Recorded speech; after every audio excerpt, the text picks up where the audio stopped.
सुरगाणा तालुक्यातील भिंतबारी घागबारी ते गुजरात सीमेजवळील ठाणापाडा या जवळपास 18 किलोमीटर रस्त्याच्या कामाला नुकतीच सुरुवात झाली आहे। मात्र संबंधित विभागाने रस्त्यालगतच्या शेतकऱ्यांना कोणतीही पूर्वसूचना अथवा नोटीस न देता काम हाती घेतल्यामुळे शेतकऱ्यांमध्ये संतापाची लाट उसळली आहे। यावेळी सुरू असलेल्या रस्त्याच्या कामामुळे धूळ उडत असल्याने शेती पिकांचे अतोनात नुकसान होत आहे। या रस्ता कामामुळे परिसरातील अनेक शेतकऱ्यांच्या शेतपिकांचे मोठ्या प्रमाणात नुकसान झाले, तसेच घरे दुकाने असे 30 ते 35 व्यावसायिकांचे पण नुकसान होणार आहे। शेतकरी राजा यांनी सांगितले की अस्मानी संकटामुळे शेतकरी आधीच त्रस्त आहे। त्यात अचानक सुरू झालेल्या रस्त्याच्या कामामुळे स्ट्रॉबेरी, टोमॅटोसह इतर पिकांचे लाखो रुपयांचे नुकसान झाले।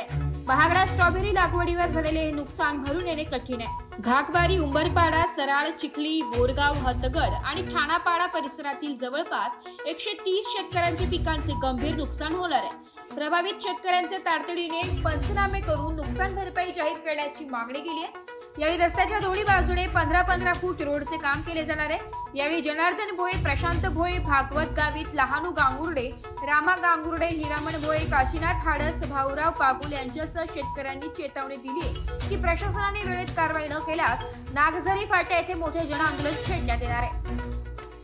शासनाने आज जो आमचा रस्ता चालू केलेला आहे, दिंडोरी हद्द ते गुजरातच्या बाउंड्रीच्या सापुताऱ्यापर्यंत, हा गेल्या अनेक वर्षापासून हा रस्ता पेंडिंग होता आम्हाला माहीत होतं। परंतु 7-8 वर्षापूर्वी जो दिंडोरी हद्दीचा रस्ता पूर्ण केला, त्याच वेळेस आम्हाला जाणीव होती। आम्ही अनेक ठिकाणी याच्याबाबतीत प्रयत्नही केले की पुढचा रस्ता करत असताना आमच्या शेतकऱ्यांना नोटीस आल्या, त्या लोकांची शेती कशी आहे, स्ट्रॉबेरीची आहे की टमाटीची आहे, जर ह्या नोटीस दिल्या असत्या तर ह्या लोकांनी शेती केली नसती। आज तुम्ही बघितलं त्याच्यावरती धूळ आहे, धूळ असेल तर ही पीक अजिबात येऊ शकत नाही, हे शास्त्रज्ञ काय पण आपण पोलीस सांगू शकते। आणि म्हणून आम्ही जे इथं जो अंदाज केला, अगदी ह्या आमच्या हद्दीपासून तर सापुतारा बाउंड्रीपर्यंत जवळजवळ 130 ते 40 शेतकरी हे बाधित होणार आहे। आणि बाधित होत असताना शासन म्हणतं की आम्ही ह्या जागा, रस्त्याच्या जागा आहे 1932 साली ॲक्वायर केलेल्या आहेत, परंतु संबंधित सातबारा बघता ह्या सातबाऱ्यामध्ये कुठेही रस्त्याकडे वर्ग अशी कुठलाही पुरावा दिसत नाही। आणि मग तिथं जो शेतकरी बाधित होता दिंडोरी तालुक्यातला, त्या लोकांना शासनाने मदत केलेली आहे, हे आम्ही त्या स्वतः पाहिलेलं आहे।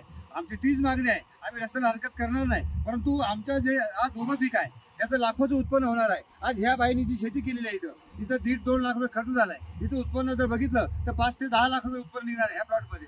हे नुसतं पीकच नाही तर ही रोप सुद्धा विकणार आहे आणि ह्या रोपाचे सुद्धा पैसे होणार आहे। आणि म्हणून अशा माणसाला मदत तर मिळालीच पाहिजे, परंतु जी जमीन गेलेली आहे त्या जमिनीचा मोबदला सुद्धा मिळाला पाहिजे। शासन जरी म्हणत असेल की सरकारची जागा 1932 साली ब्रिटिश सरकार होते, ब्रिटिशांचं राज्य होतं, त्यावेळेस हे आम्हाला काही माहीत नव्हतं, परंतु आता मात्र ज्या जमिनी गेल्या त्या जमिनी बाधित असताना सुद्धा आमचं कुठेही नोंद दिसत नाही। आणि म्हणून ह्या लोकांना जर मोबदला भेटला नाही तर मात्र ह्या ठिकाणची जे काही 140 लोक आहेत पण अख्खा तालुका, हा सुरगाणा तालुका त्यांच्या पाठीशी राहील आणि एक मोठं आंदोलन छेडलं जाईल। म्हणून शासनाने दखल घेतली पाहिजे की ह्या लोकांना मोबदला मिळालाच पाहिजे।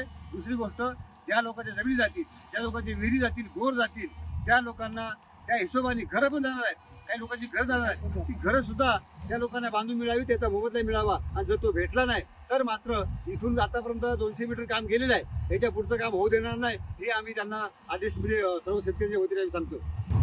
माझं नाव दिनकर धनजी गायकवाड आणि वणी ते सापुतारा आमच्या आधीच्या रस्त्याचं काम चालू आहे। तर प्रत्येक शेतकऱ्याच्या रस्त्याच्या साईडने प्रत्येक शेतकऱ्याची स्ट्रॉबेरी आहे।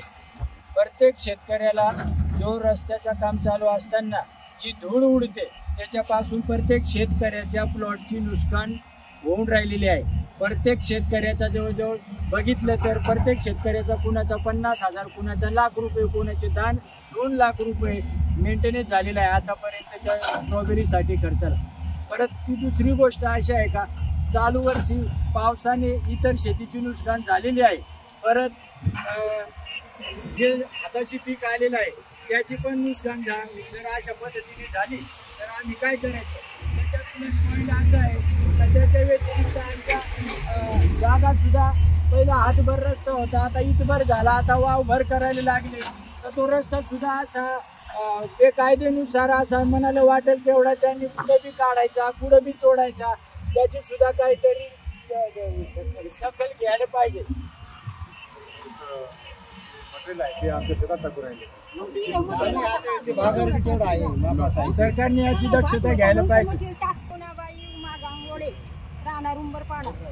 त्याच्यामुळे हे रस्ते चालू झाल्यामुळं आमची शेतीची भरपूर नुकसान झाले.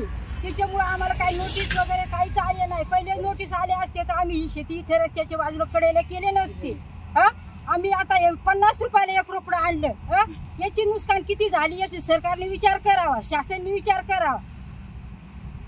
याच्या मोबदला काहीतरी आम्हाला भेटायला पाहिजे ना. तर आम्ही आत्महत्या केल्याशिवाय आम्हाला पर्याय दुसरा काहीच नाही. आणि जमीन बी इथून किती आमची जमीन पण जाते. आता केर फुटाचा हिशोब केला तर पैसे किती होतात. तर आमची एवढी जमीन गेल्या आम्ही काय करणार. आता 50 रुपयाला 1 रोप घेतलेले आहेत. याच्या जवळजवळ 2-2.5 लाखाचं रोप झालं. त्याची आम्ही फवारणी, औषधं, खत, कष्ट याचा हिशोब धरले तर रोप किती असतं याची सरकारने मोबदला द्यावा. बोला. सरकारने काहीतरी आमचा मोबदला द्यावा तरच या शासनाने काम सुरू करावं रस्ता. नाहीतर आम्हाला आत्महत्येशिवाय दुसरा पर्यायच नाही. बघा इडे शेतामध्ये काय झाले आमची नुकसानी ते आपण बघू शकतात. या धुळीमुळं नुकसान झालेलं आहे. कारण की हे फळ सुद्धा टिकू शकत नाही किंवा ट्रान्सपोर्टला जाऊ शकत नाही. यामुळे शेतकरी हवालदिल झालेला आहे. हे तुम्हाला एकदम लाईव्ह डेमो आपल्या समोर दाखवत आहे. स्वराठी न्यूज साठी तालुका प्रतिनिधी लक्ष्मण बागुल, सुरगाणा.